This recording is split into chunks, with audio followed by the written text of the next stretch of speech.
Приветствую вас, дорогие гости и подписчики нашего канала. Для всех любителей криминальных историй наш психологический проект «Про нас» предлагает вашему вниманию криминальные истории с участием нарциссов и психопатов, совершенные против членов своей семьи.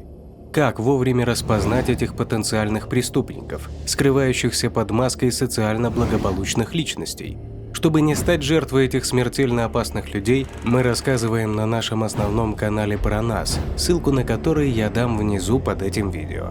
Также прошу вас не забыть подписаться на наш канал и не забыть поставить лайк авансом, так как это позволяет нам снимать чаще и более качественные видео для вас.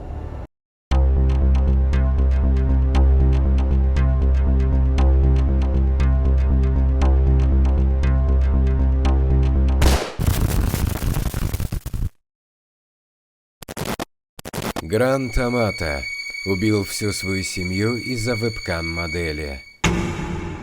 Коди Амата пропадает без вести.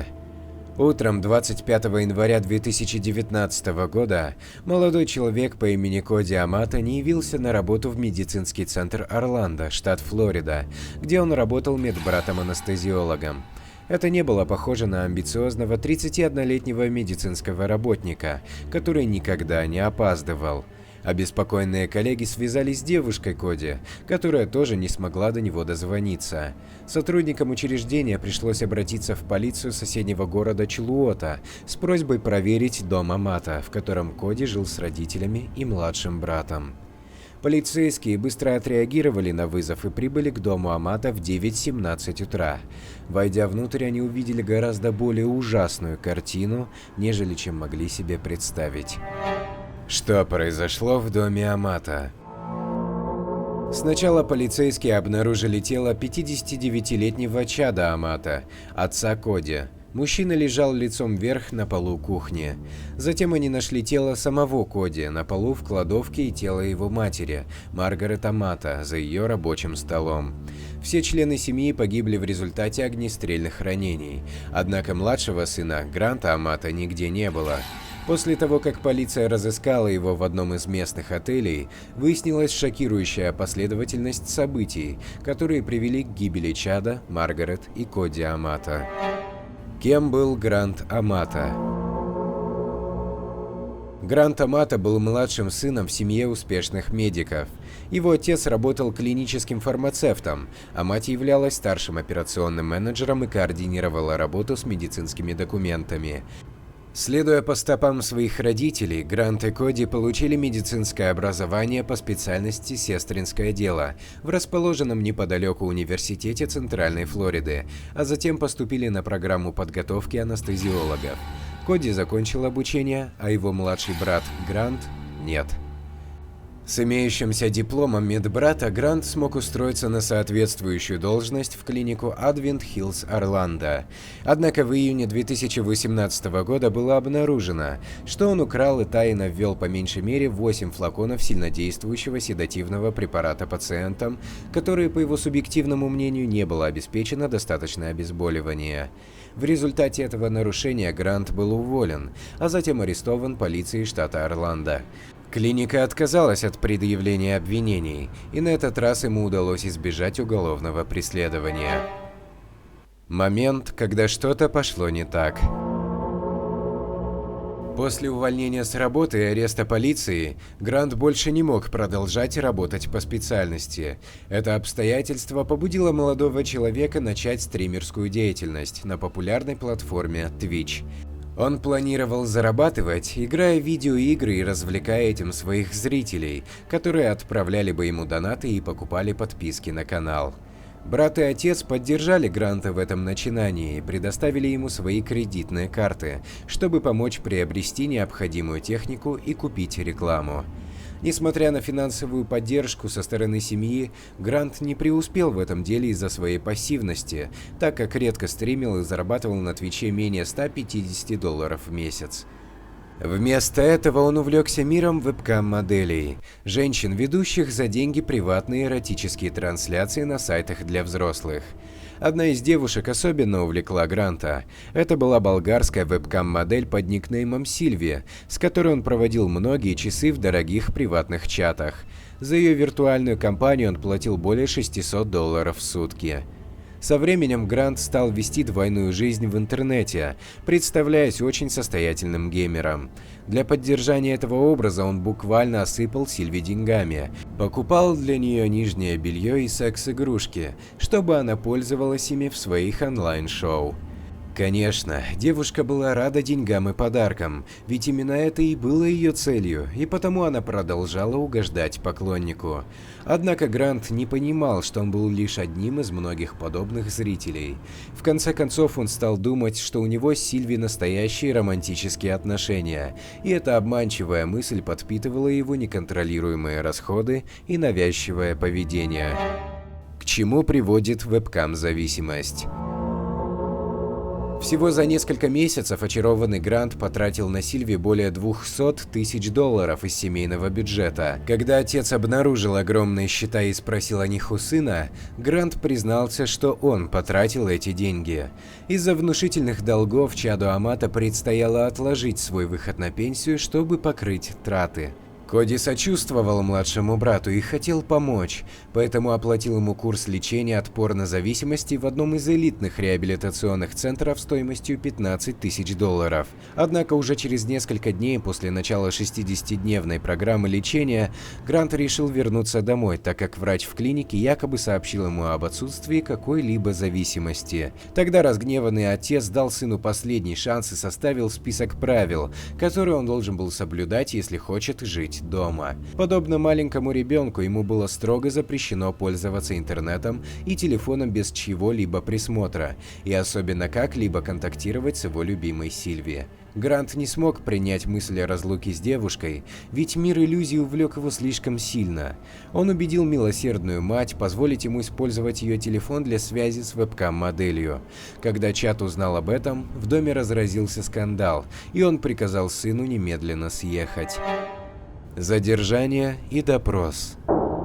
После обнаружения тел 3 человек в доме Амата, полиция выследила единственного оставшегося в живых Гранта в отеле DoubleTree и задержала его для допроса. Как ни странно, молодой человек вел себя расслабленно и спокойно и ни разу не спросил следователей, почему его допрашивают.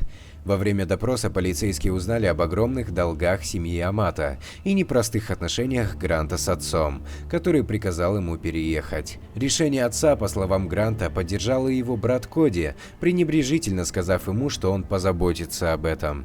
Когда офицеры спросили Гранта о его причастности к убийству семьи, он изобразил удивление и воскликнул, что ничего не сделал и что, вероятно, Коди убил родителей, а затем застрелился. Такая слабая попытка переложить вину на брата не была неожиданностью для следователей, которые изучили место преступления и пришли к выводу, что оно было инсценировано настоящим преступником как убийство и последующее самоубийство, так как тело Коди после смерти было перевернуто, а кобура была надета на левое бедро, что не свойственно правшам. Но без признания в убийстве полиция была вынуждена отпустить Гранта до тех пор, пока не нашлись бы дополнительные доказательства. Улики. Самой важной уликой, которую впоследствии удалось обнаружить полицейским, стала найденная у Гранта флешка, на которой хранилось более 500 фотографий обнаженной Сильви. Джеральдин Блей, следователь-криминалист из офиса шерифа округа Семинол, проводила анализ электронных устройств, найденных на месте преступления, и выяснила, что эта флешка была подключена к компьютеру в доме Амата 24 января в 23:32, через несколько часов после того, как были совершены убийства. Также, через 7 минут после подключения флешки, кто-то пытался подключить iPhone Коди к тому же компьютеру, но процесс идентификации не был завершен из-за неразблокированного пароля. После этого Грант был немедленно арестован. Детали преступления. Хотя во время ареста Грант не признавал свою вину, следователи смогли восстановить цепочку событий того вечера. По их словам, Грант Амата был в бешенстве из-за разлуки с Сильви и его изгнания из семьи. Он вошел в родной дом около 17:30 и выстрелил матери в затылок, пока она работала за своим столом. Затем он прошел на кухню и полчаса ждал возвращения отца с работы. Следующая пуля из пистолета Гранта попала Чаду Амато в ухо, прошла через боковую часть головы, но не убила его. Отец пытался проползти по полу и защититься, но сын, встав над ним, выстрелил еще раз. Грант использовал отпечаток пальца убитого отца, чтобы разблокировать его телефон и заманить в дом брата с помощью СМС. Коди приехал домой поздно вечером. Все это время Грант находился на месте преступления рядом с телами родителей. Когда Коди вошел, Грант выстрелил ему в лицо. Затем он подложил пистолет и кобуру к телу Коди, чтобы создать впечатление, будто это он убил своих родителей, а потом совершил самоубийство. После этого Грант покинул дом и сразу же попытался связаться с Сильви, используя общественный Wi-Fi в местном магазине Publix. Тела его родителей и брата даже не остыли, но он уже восстанавливал или пытался восстановить контакт с Сильви, подчеркнул помощник государственного прокурора Доминик Лео. Он был просто одержим идеей, что она скажет ему в ответ: «Я люблю тебя, приезжай ко мне в Болгарию». Обвинение также предъявляло доказательства наличия ДНК и следов огнестрельного оружия, обнаруженных на перчатках и манжетах Гранта, заявив, что шанс того, что они принадлежат кому-то другому, составляет 1 к 700 миллиардам. Во время расследования была обнаружена еще одна странная деталь. Словом, подсказкой для пароля от электронной почты Гранта Амато было «синигами», что означает «бог» или «дух смерти», который помогает отправиться людям в мир иной. Несмотря на все доказательства, собранные против него, Грант Амато настаивал на своей невиновности. Его защита указывала на отсутствие убедительных результатов ДНК и обвиняла следователей в предвзятости, которая накладывала свой отпечаток на картину преступления. Тем не менее, мотивы Гранта были очевидны и указывали на то, что именно он убил всех членов семьи. Сторона обвинения настаивала на смертной казни, однако присяжные не пришли к единодушному мнению о вынесении Амато смертного приговора, в результате чего 12 августа 2020 года Грант был признан виновным по всем 3 пунктам обвинения в убийстве первой степени и приговорен к пожизненному заключению без возможности условно-досрочного освобождения. Фантазии и реальность. Грант Амато стал зависим от собственно выдуманной жизни в интернете. В этом мире он не был безработным, не осознавал себя вечно одиноким 30-летним мужчиной, который все еще полагается на своих родителей, оплачивающих его счета. Но когда его отец Чаду стал разгребать бардак в жизни сына и сказал своему взрослому ребенку «нет», Грант, будучи нарциссом, не справился с эмоциями, и его критическая реакция привела к необратимым последствиям. Записи интервью и другие судебные документы свидетельствуют о том, что Грант впал в депрессию после того, как его разлучили с Сильви и лишили доступа к средствам связи. Он говорил: «Я не могу нормально функционировать без нее, и я никогда не смогу забыть ее». Его мать и брат считали, что он имел склонность к суициду, и за месяц до трагедии обратились в службу 911. К сожалению, это не помогло им избежать случившегося. Сожалеет ли Грант Амато о содеянном? По сей день Грант Амато утверждает, что он невиновен.